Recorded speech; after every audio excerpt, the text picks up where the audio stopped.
Alright guys, so this is the wave video, and then I'll do another part on the koi fish.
Okay guys, so I hope you enjoyed that.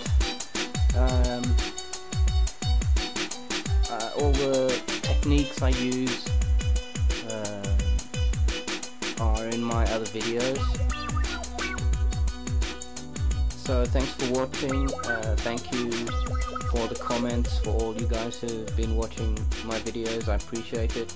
If you have any comments, suggestions, pop them down below.